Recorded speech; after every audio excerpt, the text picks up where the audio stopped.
ईमान की मदर हूँ और मैं हाउस वाइफ हूँ। ईमान खुद एक्सप्रेस कर सकते हैं हमारे। कर रही ना? So my name is Manvirana and I am from 7th class. And my name is Sanya and I am from 5th class. ये तो नहीं होती थी उस टाइम जब हम पढ़े थे अभी का PTM का। And my parents always tell because they want to know that I am not your sensitive in my class. तो कुछ नहीं होता था, लेकिन प्रेयर्स जो शुरू होती थी जो हम गाते थे बैकग्राउंड म्यूजिक, अगर मैं अभी देना चाहूँ तो मैं तो यही बोलूँगी कि वही कि कोई लौटा दे मेरे बीते हुए दिन। हमारे टाइम में तो बैकग्राउंड म्यूजिक होता नहीं था, प्रेयर्स होती थी। तो इवन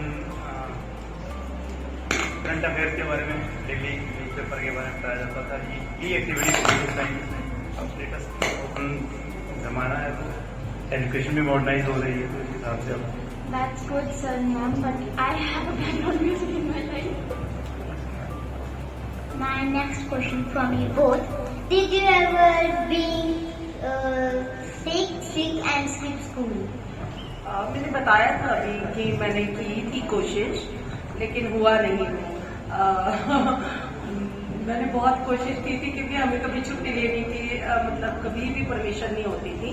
तो चाहे मेरी दीदी की भी शादी थी वो भी संडे को आई थी, तो मैं छुट्टी नहीं ले पाई थी। मैंने कोशिश बहुत की थी लेकिन हुआ नहीं।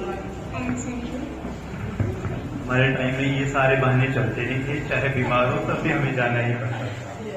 आज के टाइम में तो पेरेंट्स को कॉल की जाती है कि अपने बच्चे को बीमार है और ले जाओ, हमें तो कोई लेने भी नहीं आता।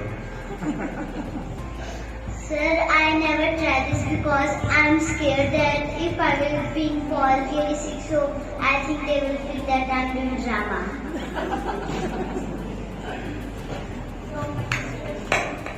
Is that what's the biggest change you noticed in the schools of now and as compared to your time?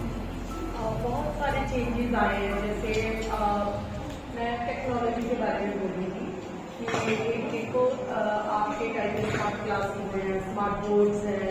हमारे टाइम में चौक और वो बोर्ड होता था, और आपके टाइम में डिवाइसेस भी होती हैं, आपके पास होती है ऑप्शन में, तो आप उनसे भी पढ़ सकते हो, सब कुछ कर सकते हो। लेकिन हमारे टाइम में वो चीज़ें नहीं थी, हमें तो वही सुनना होता था जो टीचर्स बोलते थे। हाँ, डिक्शनरी से हम वर्ड्स ढूंढते थे, सब करते थे। अब आपके टाइम में गूगल है, वो आपको सब बताता है कि गूगल ये बताइए इसके बारे में। हमारे टाइम में वो चीज़ें नहीं होती थी, और ये बहुत अच्छा चीज़ है मेरे मानने में, तो ये बहुत ही अच्छा चीज़ है बच्चों के लिए।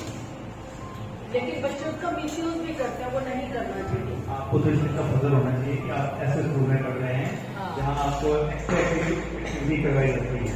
क्यों हमारे टाइम तो सब हमारे गाँव में होता था, खो खो कबड्डी यही चलता था। अब तो देखो swimming, hockey rally, badminton, football, everything. My next question from you both, please. If you had taken an exam today, which subject would you scare about the most? Maths.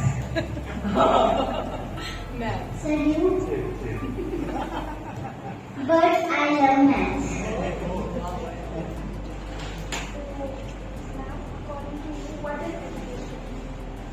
Education एक ऐसी जो कॉन्टिन्यू चलने वाली प्रक्रिया होती है, जिसको जो एक अच्छे मतलब एक विद्यार्थी को या एक व्यक्ति को एक अच्छा और सभ्य नागरिक बनाती है।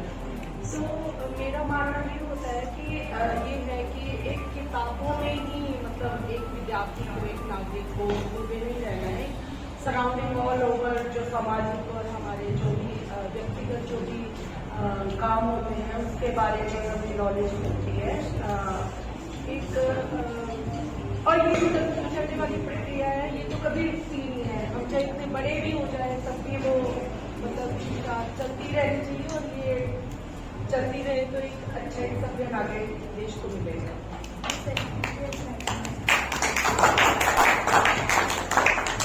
My next question from you both.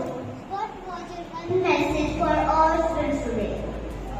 मैं स्टूडेंट्स को बस यही बोलूंगी कि सपने वो नहीं होते जो हम सोते हुए देखते हैं, सपने तो वो होते हैं जो हमारी नींदें उड़ाते हैं। तो नींदें अगर उड़ती हैं तभी सपने पूरे होते हैं। तो मेहनत का फल कभी व्यर्थ नहीं जाता, ये हमेशा करते रहेंगे। मैम, ये गुड मैसेज।